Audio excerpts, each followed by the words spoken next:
In this report, I'll explain the situation, what happened, and provide a clear overview of what actually occurred during the end of tenancy. The tenant vacated the property on 3rd of May.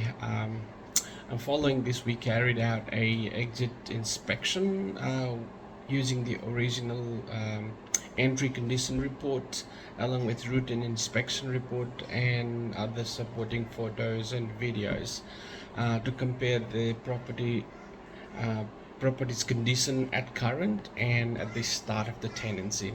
So during this inspection, we identified the certain areas of the property, particularly the kitchen, the laundry, and the main bathroom. They were not cleaned to an acceptable standard. In addition to that, there was some rubbish left behind in the backyard. So we attempted to resolve the issue by communicating with the tenant and provided the photographic evidence showing the condition of the property before they entered the property and after the tenancy. However, the tenant was not very cooperative and they declined to return to the property and attend to the issues like cleaning the property and removing the rubbish. As a result, we obtained a couple of quotes for the required work that's done to bring the property back to a reasonable condition. That includes $500 in internal cleaning fee, cleaning the laundry, bathroom, and the kitchen area, and $400 for removal of rubbish and general garden cleanup. So those costs and quotes were shared with the tenant, but they still refused to accept the responsibility and to make the payment, stating that they believe the property was left in a satisfactory condition at the end of the tenancy when they left. The tenant also advised that they spend several hours cleaning the property prior to vacating and claimed that there was no rubbish left in the property when they moved out. So despite our efforts to resolve the issue amicably, we were unable to reach to an agreement with the tenant, so therefore we had no other option but to lodge a Form 16, the dispute resolution request, with the RTA, requesting conciliation between ourselves, the tenant, and the RTA conciliator. So the evidence that we could provide to support our claim are the gathered photographic evidence from multiple stages of the tenancy. This includes photos from the entry condition as well as images from the most recent routine inspection, which was approximately 3 months prior to the tenant vacating the property. The routine inspection record indicates that the property was maintained in a generally clean and acceptable condition at that time. However, when we compare this with the photographs taken during the exit inspection, there is a clear difference in the level of cleanliness. This comparison of before and after evidence supports our claim that the property was not returned in the same condition as it was at the start of the tenancy, allowing for even after allowing for general wear and tear.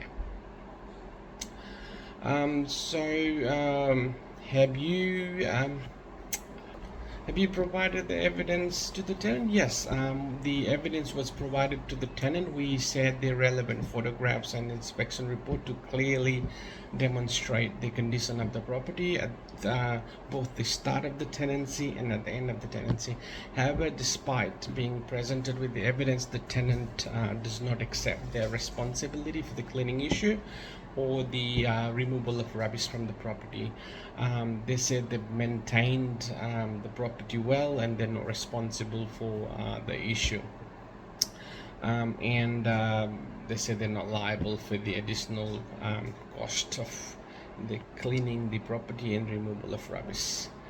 Now, yes, the tenant has stated that the property was clean at the time of vacating. However, based on our records, it is highly unlikely that the condition of property changed after they left. The key were returned to the agency on the 3rd of May around lunchtime, about 1ish, and the exit inspection was conducted later the very afternoon, about 3:30, approximately 3:30 p.m. So this short time frame makes it very unlikely that a third party would have entered the property and caused the issues identified. From the agency's perspective, we have no records of any person accessing the property between the handover of the key and the time of inspection. Therefore, it is reasonable to conclude that the condition observed during the exit inspection reflects the state in which the tenant left the property. To resolve the dispute, we took several steps to communicate with the tenant. During the exit inspection, we contacted the tenant directly from the property to discuss the concerns identified at the property. We also followed up with an email providing photographic evidence from both the previous inspections, routine inspection, and the exit inspection. In addition, we also attached a copy of entry and exit condition report for their reference on the email. The tenant, I believe, was given a fair opportunity to return to the property and rectify the cleaning and rubbish removal themselves, which would have helped them to avoid additional cost. However, they declined to do so and have remained uncooperative throughout the process. As a result, despite our efforts to resolve the matter amicably, the tenant has refused to take responsibility or address the issues identified. Asking question to the tenant, yes, I have a couple of questions that I would like to ask the tenant to help clarify the situation and potentially resolve the dispute.